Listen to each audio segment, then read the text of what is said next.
મજાક કરનારા આજુબાજુમાં ઘણા હશે કે આ તો ભગત થઈ ગયો. ફિકર ના કરો, કારણ ભગત થયા પછી જ ડ્રોનની જેમ જગતરૂપી દરિયાને જોવાની દ્રષ્ટિ સંત અને પ્રભુ આપે છે. અને જે રહી ગયા એણે તો આ દરિયો હલેસા મારીને જ પાર કરવાનો છે. તો આ કૃપા દ્રષ્ટિ મેળવવા સભામાં આવવાનું રાખો ને યાર. ચાલો સભામાં મળીએ યાર. હરિ પ્રબોધમ પ્રબોધમ હરિ શ્રી હરિ.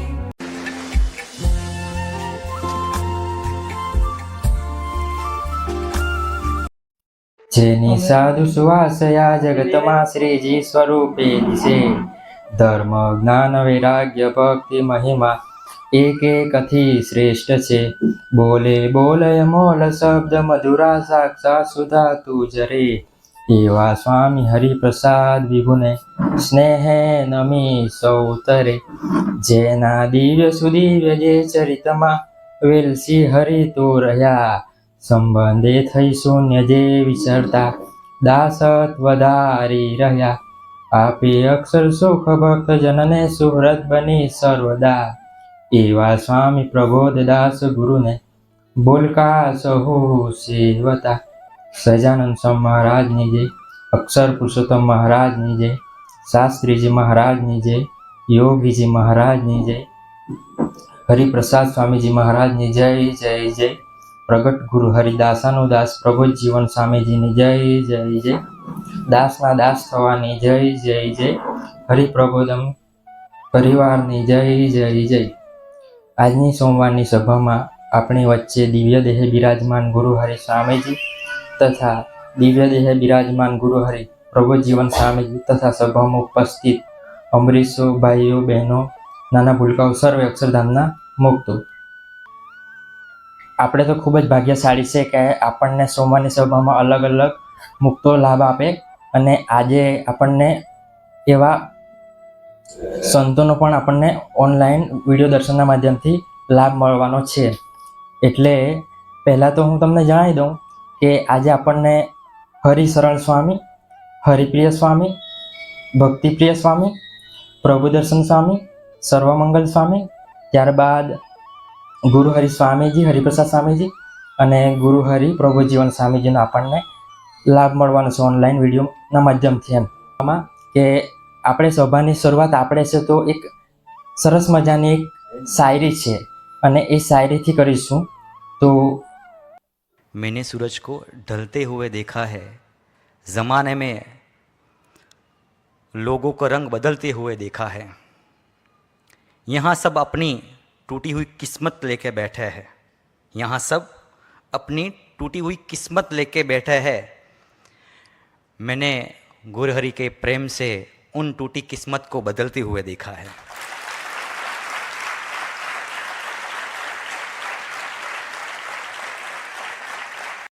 હવે આપણે શાયરી તો સરસ મજાની સાંભળી લીધી, પણ આપણે માઇન્ડ ફ્રેશ થાય એટલા માટે આપણને એક ડાયલોગ પણ સંભળાવીશું.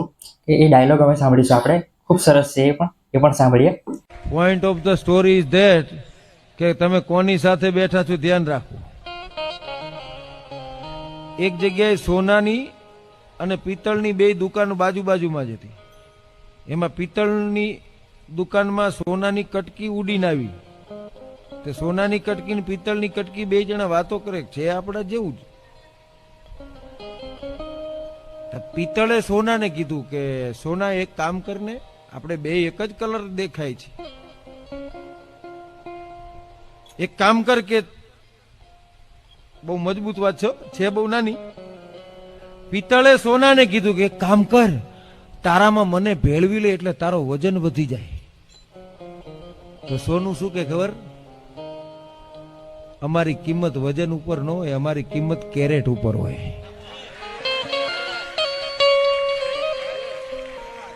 એટલે મારે તમને ઈ કેવું છે કે આત્મીય ધામ છે ને આપણે બધા 24 કેરેટ ગોલ્ડ છીએ.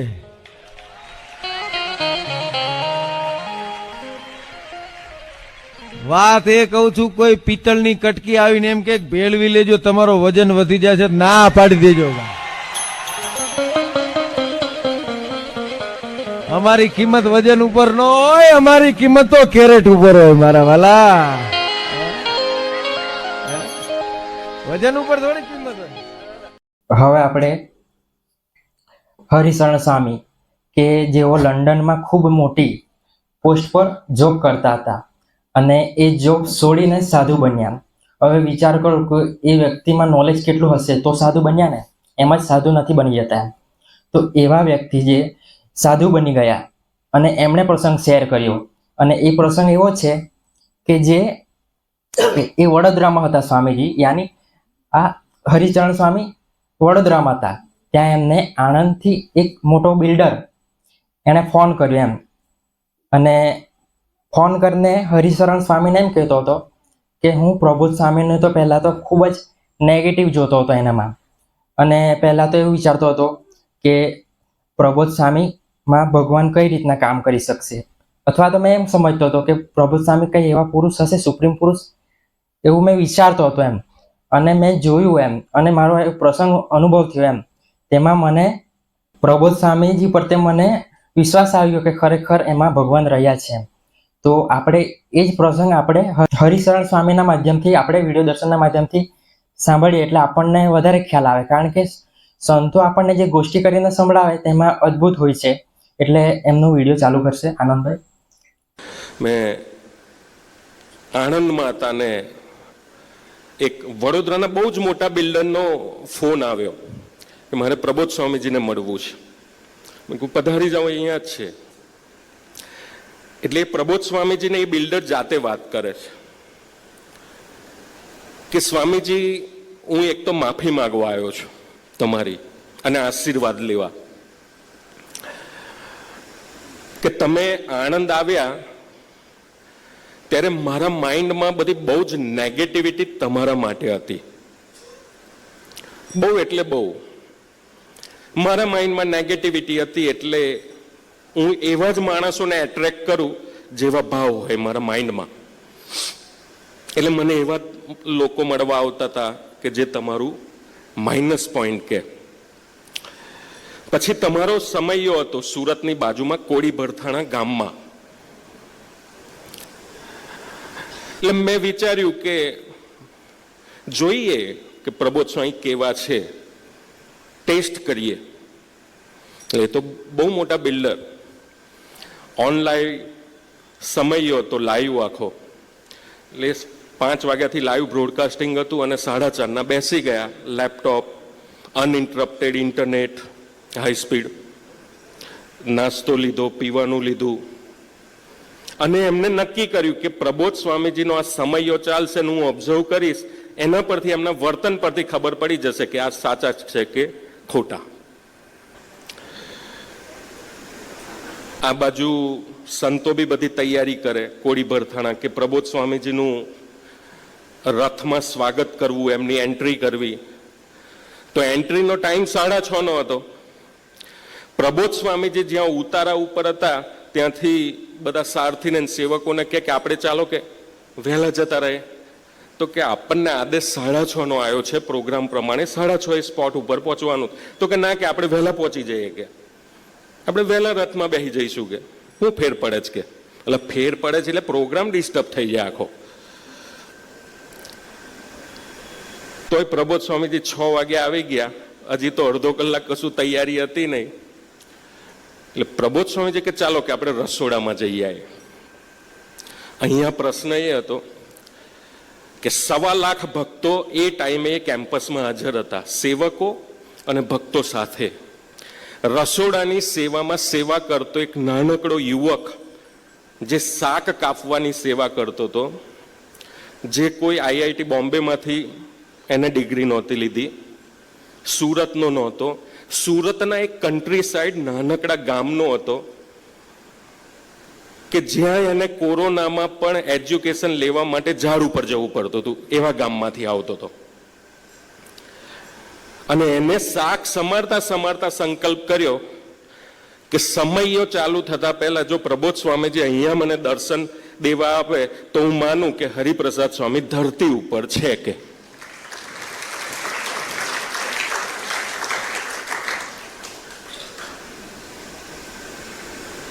જળમાં ટીપું હોય એમ ભગવાન ધારક સંત સ્કંદ પુરાણ ભાગવતજી ગીતાજી બધામાં જ એવિડન્સ છે. જળમાં જેમ ટીપું હોય એમ આ બ્રહ્માંડમાં જેટલા મનુષ્ય હોય, જેટલા જીવ હોય, એનિમલ્સ, એ બધાના સંકલ્પ, વિચાર, ભાવો અને એના ઇમોશન્સને જોઈ શકે એવી તાકાત વચનામૃત પ્રથમ 27 પ્રમાણે પ્રભુ ધારક સંત પાસે હોય છે. એને ભગવાન આપતા હોય છે. પ્રબોધ સ્વામીજી એવા સંત છે એટલે ત્યાં પહોંચી ગયા. એટલે 6 વાગે નીકળ્યા હતા. બધાને જ સંકલ્પો દેખાતા ના હોય, એમને દેખાતા હતા, પણ આજુબાજુ વાળાને એમ કે પ્રબોધ સ્વામી થોડા બિફોર ટાઈમ જવા માંગે છે. આપણે આપણા લેવલથી વિચારીએ, એમનું આખું ડિવાઇન લેવલ હોય. એટલે પ્રબોધ સ્વામીજી એને દર્શન આપ્યા. એ પણ વિડીયોમાં આવ્યું હતું અને લાઈવ જોયું. પેલા ભાઈએ જે નેગેટિવિટી, પ્રબોધ સ્વામીજીનું હલનચલન નેગેટિવ છે એ એને એની બુદ્ધિમાં પ્રૂવ કરવું હતું. એ જોયું, રથમાં પધાર્યા. એટલે એમને એમની બુદ્ધિ સાથે વાત કરી કે હજી તો બિગિનિંગ છે, એટલે કોઈ વ્યક્તિ ડ્રામા કરી શકે. આ ડ્રામા કર્યો તો 20-25 મિનિટ સુધી બધા પોતાના કેરેક્ટરમાં હતા.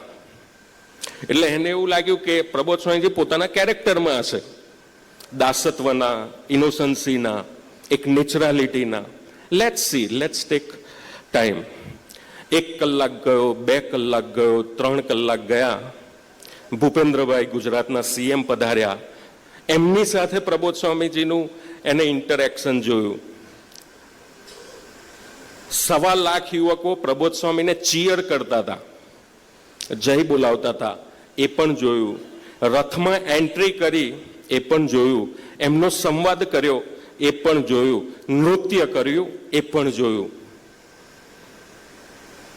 અને તમે જોજો, અને સભા પૂર્ણ થતા પહેલા ચિદાનંદ મુનિજી ઋષિકેશથી પધાર્યા હતા ત્યાં આપણને લાભ આપવા માટે. અને ઋષિકેશથી ચિદાનંદ મુનિ જેવા પધાર્યા, છેલ્લા 4.5 કલાકથી પેલા મોટા બિલ્ડર ફાઇટ કરતા હતા કે પ્રબોધ સ્વામી સાચા છે કે ખોટા. પણ 5 કલાકના એમના ઓબ્ઝર્વેશનમાં એમનું જ ઓબ્ઝર્વેશન, એમનો જે જૂનો ડેટા હતો, જે પોતે અઝમ કરેલો, કોઈએ નાખેલો, એને કોન્ટ્રાડિક્ટ કરતો હતો આખો. એટલે એક યુદ્ધ હતું એ વ્યક્તિના જીવનમાં પણ, એ જોતા જોતા. અને જ્યાં ચિદાનંદ મુનિ પધાર્યા 4.5 કલાક પછી, અને સીધા જ ચિદાનંદ મુનિજી સ્ટેજ ઉપર પધારે, એવા જ પ્રબોધ સ્વામીજી પોતાના આસન પરથી ઊભા થઈને એક નાના બાળકની જેમ પોતાના ગુરુ હરિપ્રસાદ સ્વામીજી પધાર્યા હોય એમ એમના ચરણાવિંદમાં લપાઈ ગયા. એ દ્રશ્ય જ્યારે પેલા બિલ્ડરે જોયું, ત્યારે વડોદરામાં જે બિલ્ડર નેગેટિવિટી શોધવા બેઠો હતો એ બિલ્ડર પોતે રડી પડ્યો.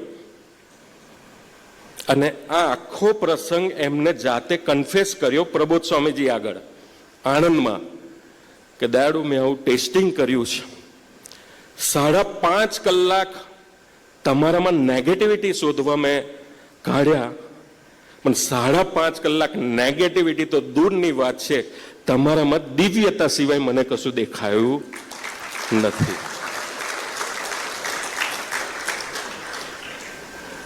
પેલા બિલ્ડરે કહ્યું કે મારે તમારી સાથે ફોટોગ્રાફ્સ લેવો છે. હું બી હતો એટલે અમારા ફોટોગ્રાફ્સ લીધા અને રડી પડ્યા કે હું ફરીથી માફી માગું છું સ્વામીજી, આવી ભૂલ ફરી ક્યારેય ન થાય, એવા મને આશીર્વાદ આપો. અને બીજા આશીર્વાદ માગ્યા કે તમે કેમ લાખ માણસની વચ્ચે નમી શકો છો, એમ કે એટલીસ્ટ હું મારા ઘરવાળા આગળ નમી શકું. હું નથી નમી શકતો કે ઘરવાળી આગળ, દીકરાઓ આગળ, દીકરીઓ આગળ, કે હું મારા ઘરવાળા આગળ નમી શકું, એવા મને બ્લેસિંગ્સ આપો. એ કેવી રીતે આવે? તો પ્રબોધ સ્વામી કે અમે ઉપરથી શીખીને નહોતા લાયા, કે અમારા ગુરુ હરિપ્રસાદ સ્વામી આખી જિંદગી નમીન જીવ્યા છે એટલે મારામાં આવ્યા છે. કે તમે કે એમના તરફ નજર રાખો. તો વધારે પાછા રડ્યા કે જે શિષ્ય પોતાનું 100% વર્તન છે એમાંથી ઇમ્પ્રેસ થાય છે, એની નેગેટિવિટી નીકળે છે, છતાં પણ એ ક્રેડિટ લેવા તૈયાર નથી, ક્રેડિટ આપે છે પોતાના ગુરુને. ત્યારે એ કહે છે કે પ્રબોધ સ્વામીજી, તમારા હરિપ્રસાદ સ્વામીજી ધરતી પરથી ગયા નથી, આ તમારામાં જ છે. કે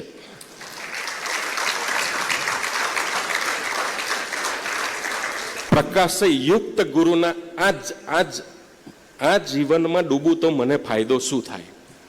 તો કે હું જોબ ઉપર હોઉં, બિઝનેસ પર હોઉં, ફેમિલીમાં હોય, કોઈ પણ જગ્યાએ મને નેગેટિવિટીનો ફીલ થતું હશે ને, અને આ ગુરુ તરફ મારી નજર હશે ને, તો એ નેગેટિવ થોટ્સને, નેગેટિવ એનર્જીને, નેગેટિવ ઓરાને હું ઇઝીલી બાયપાસ કરી શકું એવું બળ ભગવાન મને, જે ભગવાનને માનતા હોય એ પ્રભુ, એ બળ આપણા આત્મામાં પ્રગટાવશે. એ નેગેટિવિટી ફેમિલીમાં હોય, જનરેશન ગેપની હોય, આપણો વિચાર એક સેન્ટિમેન્ટલ ઇમોશન્સ તરીકે સ્ટક થઈ ગયો હોય, જેલસીની બીમારી હોય, કોઈની સાથે ઈગો અથવા કોઈ પણ હોય, પણ પ્રકાશ યુક્ત ગુરુના જીવનને નજર સમક્ષ રાખીશું. આ એક જ માર્ગ છે આ નેગેટિવ ઇમોશન્સથી ઉપર ઉઠવાનો અને પ્રભુનું બળ પ્રગટાવવાનો. હવે આપણે હરિપ્રિય સ્વામી જે મુંબઈમાં છે તો યુવકોની ગોવાળી કરે છે, અને એ હરિપ્રિય સ્વામીને પણ એક દિવ્ય અનુભવ થયો હતો. તો એ અનુભવ એમના જ મુખેથી આપણે વિડીયો દર્શનના માધ્યમથી સાંભળીએ. હરિપ્રિય સ્વામી. જ્યારે 1લી તારીખે બીજો એક પ્રસંગ મને અનુભવ કરાયો, અને બીજી તારીખે પછી સ્વામીજીના દર્શન કરવા ગયા ઠાકોરજીના ઉપર અક્ષરપુરુષોત્તમ મહારાજ આગળ. એ મંદિરની અંદર જ્યારે હું જઉં છું ત્યારે આજુબાજુ કોઈ હોતું નથી, અને બધા સંતો આવવાની વાર હતી, અને ત્યારે આરતી થવાની વાર હતી. અને આરતી પછી જ્યારે આરતી પૂરી થાય છે અને આરતી પતી ગયા પછી ત્યારે હું પ્રાર્થના કરવા ગયો હતો ત્યાં આગળ, અને ત્યારે પ્રબોધ સ્વામી નહોતા, પણ હું એક જ પ્રાર્થના કરતો હતો અક્ષરપુરુષોત્તમ મહારાજ આગળ કે હે સ્વામીજી, અમે હવે પ્રબોધ સ્વામીની ગોદમાં આપને જેવી સેવા કરી છે એવા સેવાના નિમિત્ત મને બનાવે. મેં મારી જ્યારે પ્રાર્થના મૂકું છું ઠાકોરજી આગળ, અક્ષરપુરુષોત્તમ મહારાજ આગળ, અને ત્યાં બીજી પડે પ્રબોધ સ્વામી મારી બાજુમાં આવીને ઊભા રહે છે અને કહે છે કે ચિંતા નહીં કરતો કાનમાં, કે આપણે સાથે જ છીએ. કે મને કે જો મોટા પુરુષ આપણાથી કદાપી જતા નથી, એનું યુગ કાર્ય કોઈ દિવસ અટકતું નથી, એ જતા જ નથી.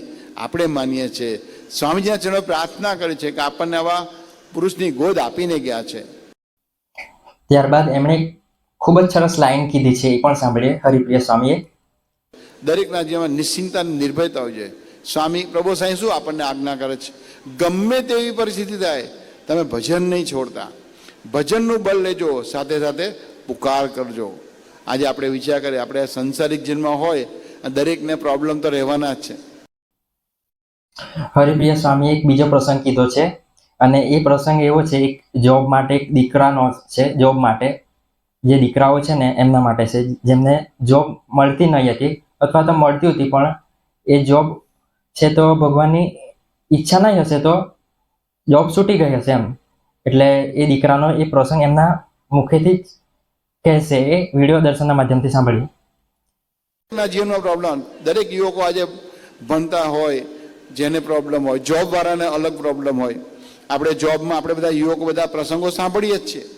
હમણાં અમારે બેંગ્લોરમાં એક દીકરો રહેતો હતો, કૃષ્ણભાઈ, હમણાં અહીંયા જ છે, આપણી સભામાં છે, કૃષ્ણભાઈ રૂપારેલિયા.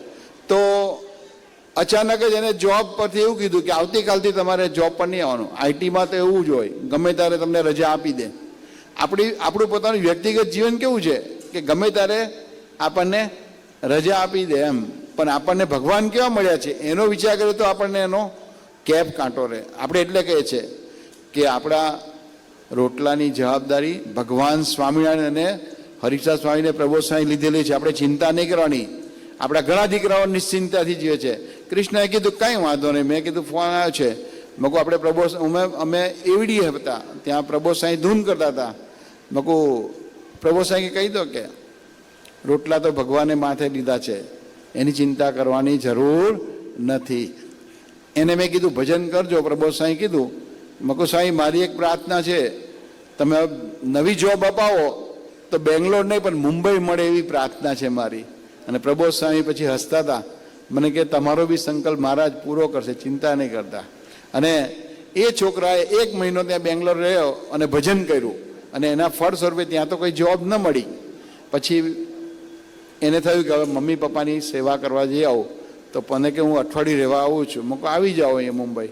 પ્રબોધ સ્વામી કે કહેજો કે ભજન કરે, મહારાજ આમેથી જોબ આપશે, એનાથી વધારે સારી જોબ ભગવાને ગોઠવી જશે કે, અને ગોઠવેલી જ છે. અને સ્વામીજીએ કેવા આપણને મળ્યા છે. એ દીકરાએ અહીં આવ્યો હજુ, અને બીજે જ દિવસે એને કોલ આવ્યો. એને મુંબઈ બી એપ્લિકેશન કરેલી, બેંગ્લોર તો ન મળી, પણ જ્યાં મુંબઈ અહીંયા જોબ માટે એપ્લિકેશન કરી હતી અંધેરીમાં આઈટી ફિલ્ડમાં, એને સામેથી બીજે દિવસે કોલ આવે છે.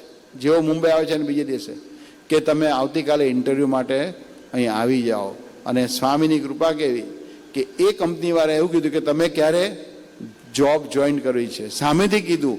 એને કીધું કે હું 1 વીકમાં તમારે ત્યાં જોબ જોઈન કરીશ. અને સ્વામીની કૃપાથી તમે નહીં માનો, એ દીકરો સામાન બી નહોતો લાવ્યો બેંગ્લોરથી, અને એને જોબની ઓફર આવી ગઈ. સાથે સાથે ત્યાં જે જોબ છોડી એના કરતાં 1.5 પગાર અહીંયા આપ્યો. વિચાર કરો, ત્યાંના પેકેજ કરતાં અહીંયા 1.5 પેકેજ આપ્યું. સ્વામીની કૃપાથી આજે એ દીકરો બેંગ્લોર છોડીને અહીંયા આજે અંધેરીમાં જોબ મળી ગઈ. અને નિયમિતતા, મૂળ અઠવાડિક સભા, આપણે સત્સંગ સભા જો નિયમિત ભરીએ તો ભગવાન આપણી જવાબદારી લેવા માટે બંધાયેલા છે. આજે પ્રાર્થના કરવી છે કે એવા પુરુષોની આપણને ગોદ મળી છે. હવે ભક્તિપ્રિય સ્વામી એક ખૂબ જ સરસ પ્રસંગની વાત કરશે. એ પ્રસંગ ભક્તિપ્રિય સ્વામી છે તો અમરીશોનો મહિમા કેટલો છે એના એ ટોપિક પર ભક્તિપ્રિય સ્વામીએ ખૂબ જ સરસ પ્રસંગ કીધો છે. તો એ પ્રસંગ પણ આપણે વિડીયો દર્શનના માધ્યમથી સાંભળીએ. એ વખતે પ્રાર્થના કરી કે સ્વામીજી મારી ઘેર જમવા આવજો. પછી એના ઘરે ઠાકોરજીને દૂધ ધરાવે તો ઠાકોરજી દૂધ જમી ગયા સ્વામીજી. પછી સ્વામીજીને વાત કરી કે સ્વામીજી આ સુદાનભાઈના ઘરે ઠાકોરજી દૂધ જમી ગયા. સ્વામી કે સુદાનને કહેજો કે આ તો દૂધ જમી ગયા, બાકી જે અંબરીશ હોય છે ને એના ઘરની તો અમે નિરંતર પ્રદક્ષિણા કરીએ છીએ. આપણને આપણા મહિમાની ખબર નથી. સ્વામીજી કે બાપાની દ્રષ્ટિ મીઠી આપણી ઉપર રહે જો અમરીશ થઈએ તો. પછી બોલે આપણું ધ્યાન રાખે. હવે આપણને આપણા પ્રાદેશિક સંત પૂજ્ય પ્રભુદર્શન સ્વામીએ પણ હરિપ્રસાદ સ્વામીનો મહિમા ખૂબ જ વર્ણવ્યો છે, અને પ્રભુજીવન સ્વામીનો પણ ખૂબ જ સરસ મહિમાગાન કર્યો છે. એ વિડીયો આપણે વિડીયો દર્શનના માધ્યમથી સાંભળીએ. હરિપ્રસાદ સ્વામી એવા સંત છે કે એમની પાસે કહેવું ના પડે કે સ્વામી મારા જીવનો આ પ્રશ્ન છે, આ પ્રશ્ન છે. સાચા અર્થમાં જો એમની ઓળખાણ થઈ ગઈ હોય ને જે કોઈ ભગતને, અને માત્ર હાથ જોડે ને તો એમના સંકલ્પ માત્ર થઈ કે બધું પ્રશ્નનું સમાધાન મળી જાય. તો જે હરિપ્રસાદ સ્વામીજીના સંકલ્પ માત્રથી બધાને સમાધાન મળતું હતું અને લાખો યુવકોનું સર્જન કર્યું છે, એ જ હરિપ્રસાદ સ્વામીજી આજે ગુરુ હરિ પ્રબોધ સ્વામીજી મહારાજમાં બિરાજમાન છે, સાંગો પાંગ બિરાજમાન છે. એમનું એક રૂવાડું એવું નથી કે જેમાં હરિપ્રસાદ સ્વામીજી મહારાજની સ્મૃતિ ના હોય. એક રૂવાડું એવું નથી કે જેમાં હરિપ્રસાદ સ્વામીજીએ એમને ધારણ ન કર્યા હોય. તો એવા ગુરુ હરિપ્રસાદ સ્વામીજી આજે પ્રબોધ સ્વામીજીમાં રહીને ખૂબ ખૂબ બધા લાખો હજારો કરોડો ભક્તોને એ દર્શનદાન આપીને એમના પ્રશ્નોનું સમાધાન આપી રહ્યા છે. હવે સર્વમંગલ સ્વામી આપણને 3 પ્રસંગો છે સર્વમંગલ સ્વામીના. અને સર્વમંગલ સ્વામીના પ્રસંગો તો આપણને ખબર હોય કે એમના જે પ્રસંગ હોય એમાં આપણને સાંભળવાની ખૂબ જ મજા આવતી હોય છે. અને એ પ્રસંગો પણ એવા છે કે આપણને જે મજા આવે મતલબમાં સાંભળવાની એવા જ પ્રસંગો છે.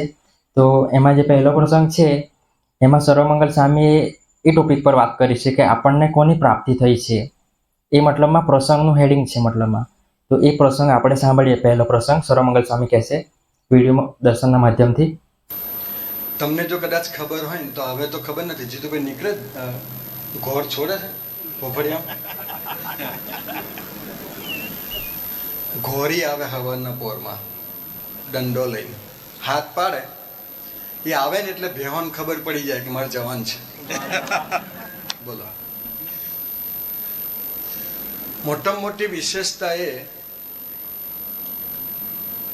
કે એ ભેંસો આખો દિવસ ઘોરી એને ફેરવે, ચરાવે. ઘોરી તલાવ આગળ ઊભો રહે સ્વામી, એ ભેહો તલાવમાં પાણી પીવા જાય અને પછી એ ભેંસોને મૂકવા ન જાય, એ ભેંસો પોતાના ખીલે જાતે જતી રહે. પૂર્વશ્રમના ઘરે 8 ભેંસો હતી. ડેલો બંધ હોય ને તો બહાર ઊભી રહે, પણ કોકના ખીલે ના જતી રહે.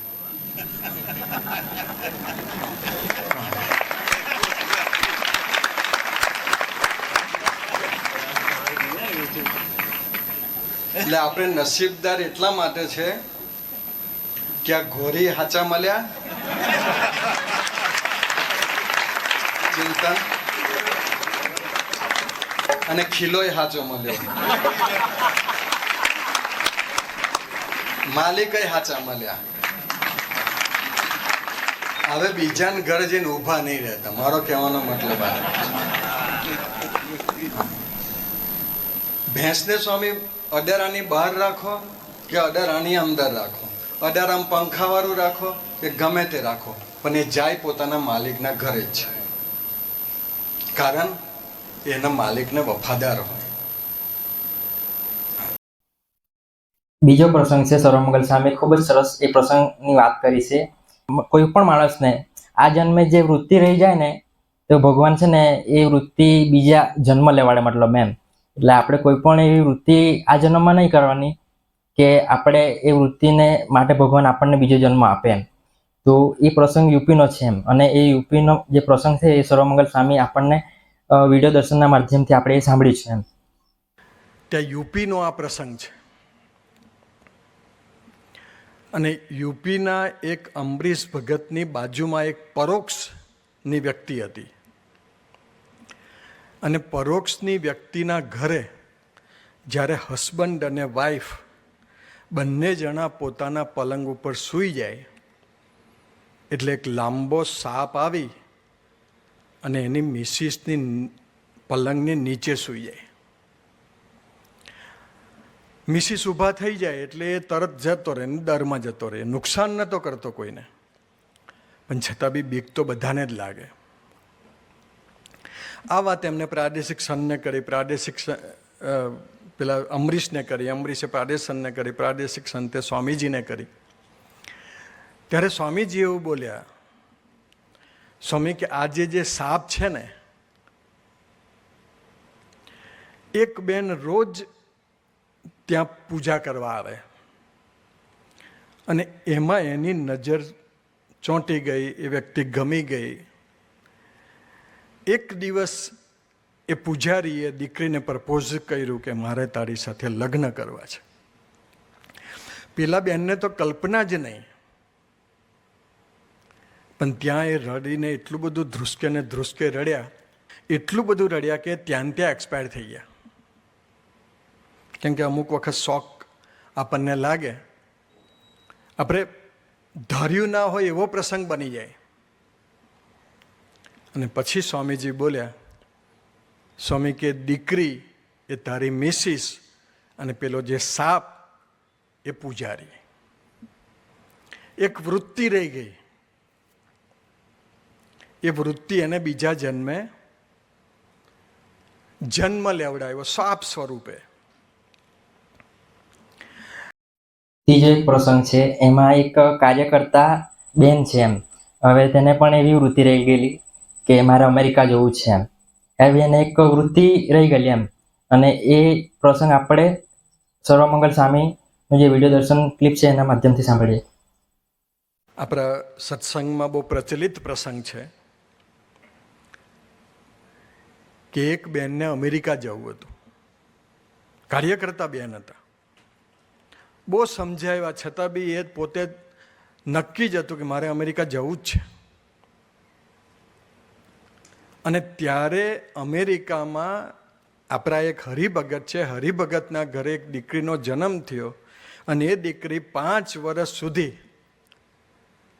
સંતો જાય તો સંતોના દર્શન કર્યા કરે દૂર, બહેનો જાય તો બહેનોની સાથે 3 મહિના સુધી ફરે અમેરિકામાં. એક સામાન્ય એક્સિડન્ટ થયો અને એ બેન ધામમાં ગયા. દીકરી નાનકડી ધામમાં ગઈ અને દીકરી ધામમાં ગઈ ત્યારે સ્વામીજી બોલેલા સ્વામી કે ગયા જન્મે કાર્યકર્તા હતી પણ એક વૃત્તિ હતી મારે અમેરિકા જવું છે, એટલે સ્વામી કે ભગવાન એને અમેરિકા મૂકી દીધું. સ્વામી કે 5 વર્ષ એને અમેરિકા જોઈ લીધું, હવે પાછી લઈને ઇન્ડિયા લઈ આવવાની, હવે અમેરિકા ન રખાય. તો એક વૃત્તિ અમેરિકા જવું જ છે. ઘણાને એવી વૃત્તિ હોય. હવે હરિપ્રસાદ સ્વામી એક ખૂબ જ સરસ સ્વામિનારાયણ નામનો મહિમા સમજાવતા એ ક્લિપ છે, એ હરિપ્રસાદ સ્વામીનો આપણે વિડીયો દર્શનના માધ્યમથી સાંભળીએ. જાણે અજાણે ભૂલે ચૂકે સ્વામિનારાયણનું નામ લીધું હોય, જાણે અજાણે, તો પ્રભુ એની નિરંતર પ્રદક્ષિણા કરતા જ હોય. એ એની કરુણા છે. મારો શબ્દ યાદ રાખજો. જાણે અજાણે ભૂલે ચૂકે સ્વામિનારાયણનું કોઈ નામ લીધું, એની પ્રદક્ષિણા ભગવાન કરતા જ હોય અને ભગવાન તક શોધતા જ હોય કે આને હું જલ્દી કેવી રીતે પુષાન કરું, કંઈક આગળ થોડો લો, એ કેમ કેવી રીતે સુખી કરે એનું પ્લાનિંગ એ કરતા જ હોય નિરંતર. અને ત્યાં આગળ જો સ્વામિનારાયણનું એકવાર નામ લીધું હોય તો બી પ્રભુ એના હૃદયની વિશે સંકલ્પ કરતા જ હોય, નજીક આવે, બસ એ પ્રતિષ્ઠા કરતા જ હોય. તમારા વિશેના ભાવફેર ક્યારેય ન હોઈ શકે, શક્ય જ નથી.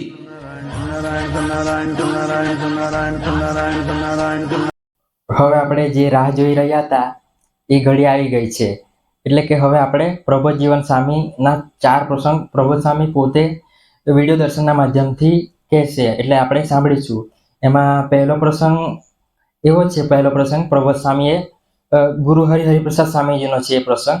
અને આપણે જે સભામાં જે કીર્તન ગાવડ્યું ને, મારે મંદિર માલે રે બસ તું તું તું, એ કીર્તનના માધ્યમથી આ એક પ્રસંગ છે. હવે એ પ્રસંગ આપણે પ્રબોધજીવન સ્વામીના વિડીયો ક્લિપથી સાંભળીએ. ગુરુ હરિધામ શોખડા બિરાજમાન હતા. પોતાની રૂમમાં હરિભક્તો સાથે પર્સનલ મીટિંગ કરતા હતા. અમારી ભાષામાં કંઈક ખાનગી કરતા હતા.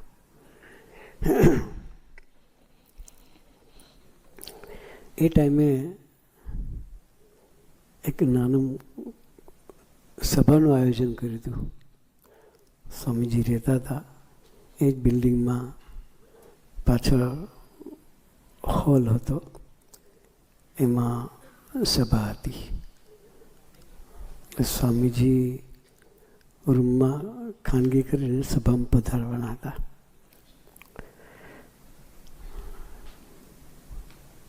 સંતોએ, સેવકોએ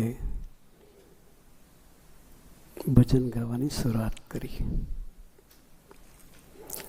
1-2 ભજનો ગાયા પછી હે મારે મંદિર માલે રે બસ તું તું તું, એ ભજનની શરૂઆત કરી. સ્વામીજી અંદર મીટિંગમાં હતા, પણ જ્યારે આ ભજનની શરૂઆત થઈ એટલે સ્વામીજી ઉઠી અને સીધા બહાર સભામાં આવી ગયા. અને સ્વામીજી એક વાક્ય બોલ્યા. સ્વામીજી કે તમે આ ભજન ઉપાડ્યું ત્યારથી હું ભલે રૂમમાં બેઠો હતો પણ મારું મન તમારી જોડે બહાર હતું. કે પછી સ્વામીજીએ રહસ્યની વાત કરી. કે જ્યાં તું તું તુંનો પોકાર થતો હોય,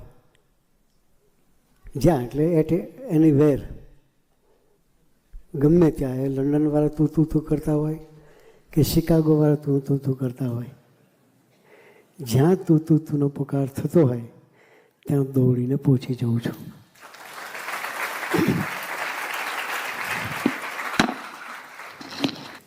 એટલે આવા પુરુષની આપણને પ્રાપ્તિ થઈ છે કે નિરંતર આપણો પોકાર સાંભળવા માટે એ હાજર રહે છે. એને એના જીવનમાં એ સિવાય બીજું કોઈ દર્શન કરાયું નથી. સ્વામીજીએ એમના જીવનમાં તું સિવાય બીજું દર્શન કરાવ્યું નથી. 50 વર્ષથી સ્વામી સાથે રહ્યા છે. બીજો પ્રસંગ પ્રબોધજીવન સ્વામી ખૂબ જ પ્રસંગની વાત કરી છે કે બે દીકરા વચ્ચેનો આત્મીયતા કેટલી છે અને જે બે દીકરા વચ્ચેનો પ્રેમ કેટલો છે એ પ્રસંગ પ્રબોધજીવન સ્વામી ખૂબ જ સરસ કહ્યો છે. એ પ્રસંગ આપણે વિડીયો દર્શનના માધ્યમથી સાંભળીએ. કે બે દીકરાઓ છે, બંને એક જ ફિલ્ડ ઉપર જોબ કરે છે, એક જ કંપનીમાં એક જ ફિલ્ડ ઉપર એક સરખી જ પોસ્ટ બંનેની, એમાં બંને દીકરા જોબ કરે છે. રિસેશન ચાલુ થયું, કોઈ બી કંપનીવાળા રિસેશન થાય એટલે લેઓ પાપાની શરૂઆત કરે. એટલે એક જ પોઝિશનમાં હોય એમાંથી બેમાંથી એકના નંબર રિસેશનમાં લાગી જાય. એટલે બે દીકરા સાથે જ, બંને સત્સંગમાં સભા કરનારા દીકરાઓ. એટલે દીકરાને ખબર પડી કે કદાચ આ રિસેશનને કારણે બેમાંથી એકનો નંબર જોબમાંથી છૂટા થવાનો લાગશે. એક દીકરો જઈ અને કંપનીના મેનેજરને રિક્વેસ્ટ કરે છે કે કદાચ તમે લેઓપ આપવાનું થાય તો મને આપજો. કે આજે મારો કલીગ છે, મારી સાથે જે પેરેલલ જોબ કરે છે, એને તમે લેઓપ નહીં આપતા. કે એને સર્વાઈવ થવા માટે જોબની ખૂબ જરૂર છે. પેલા મેનેજર વિચાર કરે કે કોઈ બી વ્યક્તિ હંમેશા પોતાની જોબ સેફ રાખે, પોતાની જોબ સેફ રાખે. અને આ એવું કે છે કે તમે લેવો પપ્પાને તો મને આપશો. કે પછી થોડા દિવસ પછી જે બીજો દીકરો હતો એને પણ આ જ વિચાર આવે છે. એ પણ 4-5 દિવસ પછી મેનેજરને મળે છે અને મેનેજરને વાત કરે છે કે સાહેબ મેં એવું સાંભળ્યું છે કે તમે લેઓપ આપવાનો છો. કે તો કે લેઓપ આપવાનું થાય તો મને આપજો. કે આ દેવાશીષને નહીં આપતા. કે એને સર્વાઈવ થવા માટે જોબની ખૂબ જરૂર છે.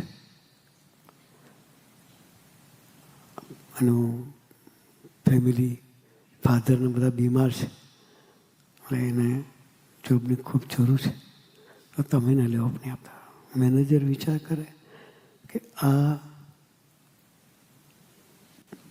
બી લેઓપની વાત કરે છે, પેલો બી લેઓપની વાત કરે છે, શું છે. પછી થોડો ટાઈમ થતાં એ કંપની આખી બંધ જ થઈ જાય છે. બંને દીકરાઓને એક સાથે લેઓપ મળી જાય છે. પછી 6 મહિના પછી જે મેનેજર હતો એણે પોતે પોતાની અલગ કંપની ખોલી. પેલી કંપની બંધ થઈ, અલગ કંપની ખોલી. અલગ કંપની ખોલી એટલે એને પેલા દીકરો યાદ આવ્યો, દેવાશીષ. અને એને રિક્વેસ્ટ કરી કે હું કંપની ખોલું છું, એમાં ફર્સ્ટ તારું સિલેક્શન કરું છું, તું જોબ પર આવી જા. એ વખતે દેવાશીષ કરીને જે દીકરો હતો એ વખતે પણ એના જે મેનેજર હતા એને કહ્યું કે મારા કરતાં વધારે જરૂરિયાત પેલા દીકરાને છે, એને તમે પહેલાં લઈ લો. કે આ જે સુરત ભાવ છે, આ જે આત્મીયતા છે, એ બ્રહ્માંડમાં કોઈ જગ્યાએ નહીં.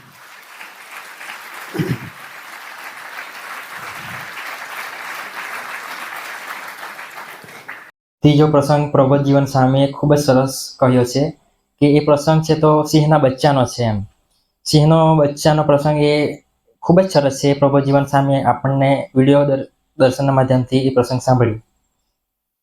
સિંહનું એક નાનું બચ્ચું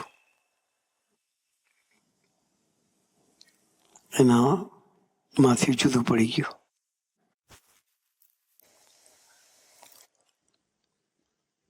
અને જંગલમાં એકલો ફરતો હતો. એવામાં ભરવાડ પોતાના ઘેટા બકરા સાથે ત્યાંથી પસાર થતો અને નાનું બચ્ચું જોયું, ગમી ગયું, પોતાની સાથે લઈ લીધું.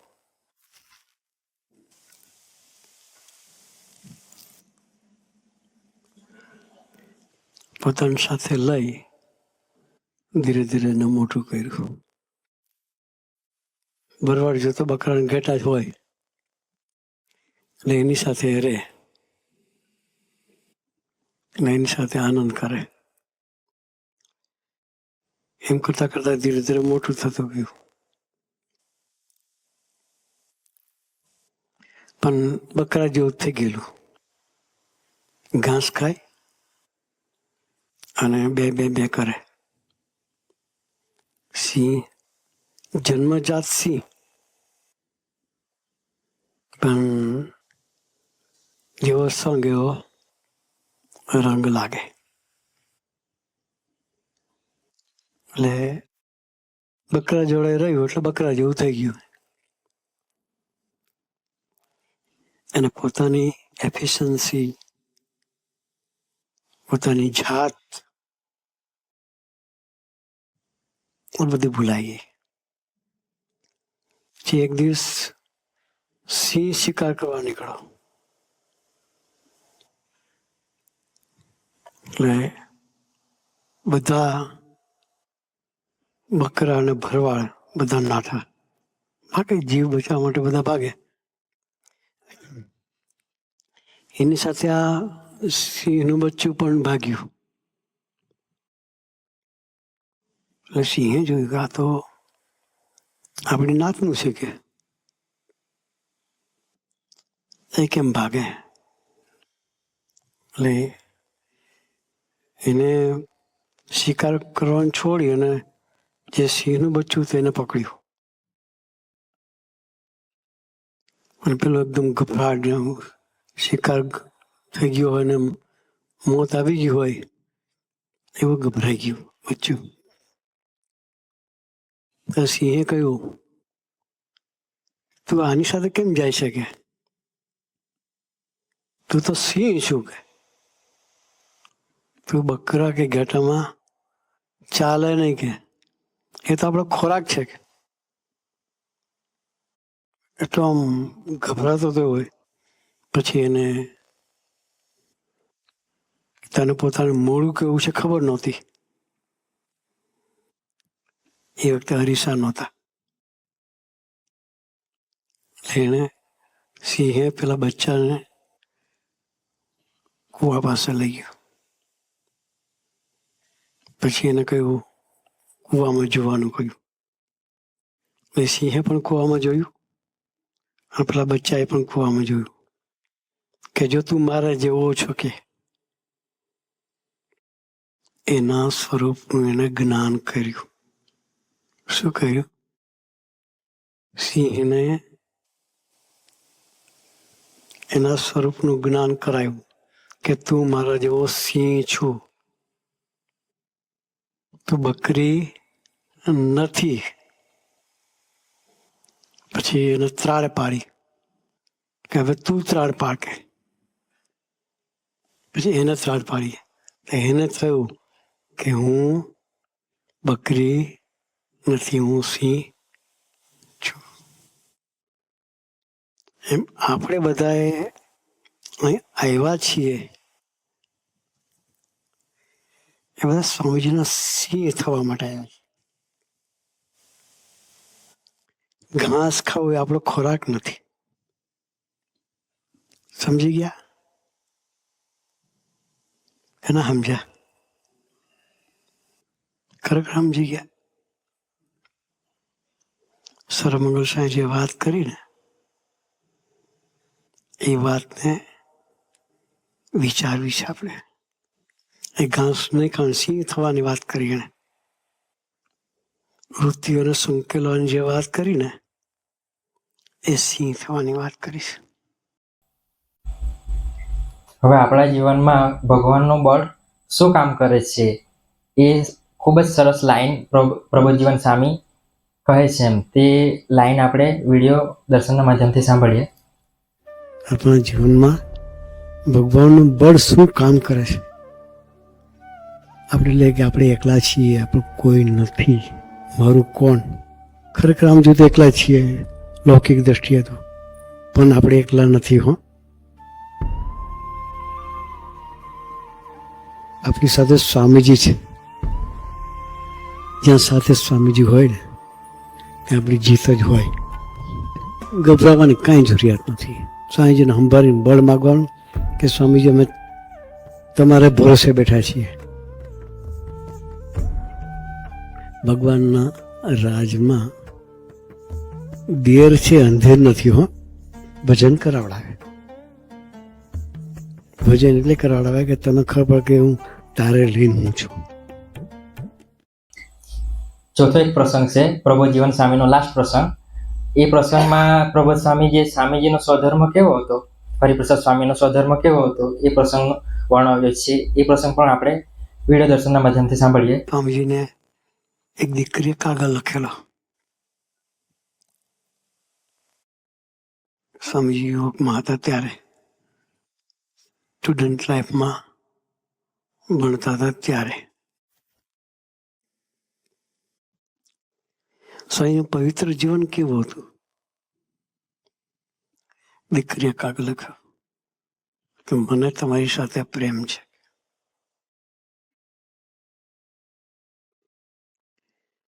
સ્વામી કે મેં એને 3 લીટી લખી કે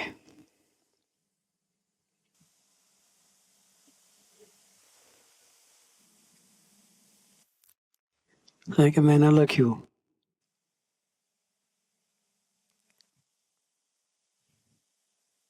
તો કહી શકીશ કે તને એકની સાથે પ્રેમ રહેવાનો છે.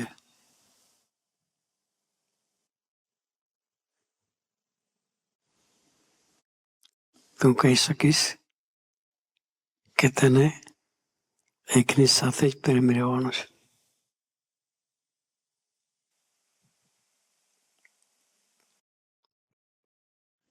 બીજી લીટી સાંઈ મેં લખી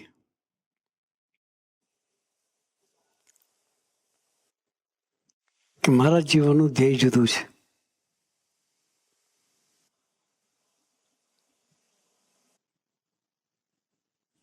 મારા જીવનનું ધ્યેય જુદું છે.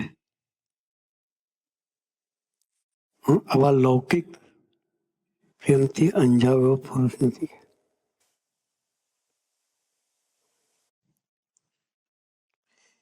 સાંઈ 3 લીટી લખીને એનો માફી માંગતો પત્ર આવી ગયો. શું આવી ગયો? માફી માંગતો પત્ર આવી ગયો. ભાઈ મને માફ કર્યા, મારી ભૂલ થઈ.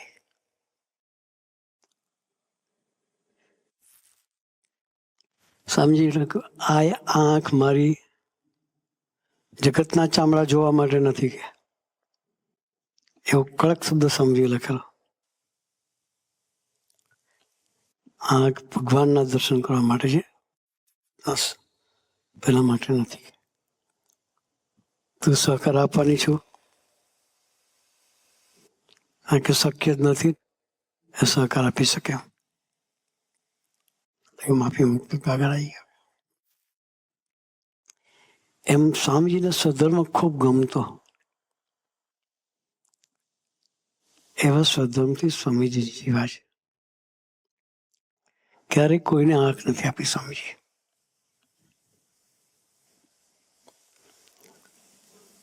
ફિઝિકલ સ્વધર્મની વાત કરીએ તો સગા પોતાના 5 બહેનો હતા, પણ બહેનો સાથે પણ આંખથી આંખ મિલીને વાત નહીં. હવે આપણે પૂજ્ય મિલિંદભાઈ ખૂબ જ સરસ લાઈન કહે છે. એ લાઈન સાંભળીએ અને પૂજ્ય મિલિંદભાઈનો વિડીયો દર્શન સાંભળીએ. એ તો આપણા બધા સંકલ્પ પૂરા કરવા માટે જ પૃથ્વી પર આવ્યા છે, પણ આપણે એવા સંકલ્પ કરીએ કે માગવું ના પડે, સહજ મગાઈ જાય, આશીર્વાદ આપવા ના પડે, સહજ મળી જાય, એવું આપણું સરસનું સરસ જીવન બને એવા આપણને ગુરુહરિ આશીર્વાદ આપશે. હવે લાસ્ટમાં એક ખૂબ જ સરસ મજાનો વિડીયો છે. એ વિડીયો આપણે વિડીયો દર્શનના માધ્યમથી નિહાળીશું. અંતરના ઊંડાણથી કરેલો પોકાર અને સિન્સિયરિટીથી કરેલું ભજનનો જવાબ આજે મળી ગયો.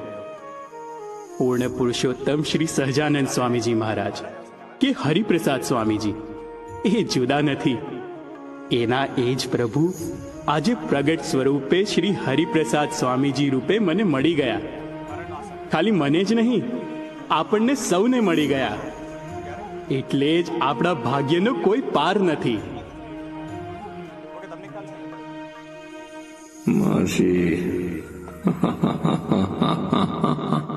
સાંભળ, આ દર્શન તારા માટે જ છે.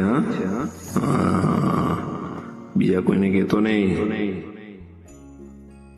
જી સ્વામીજી, હું કોઈને વાત નહીં જ કરું.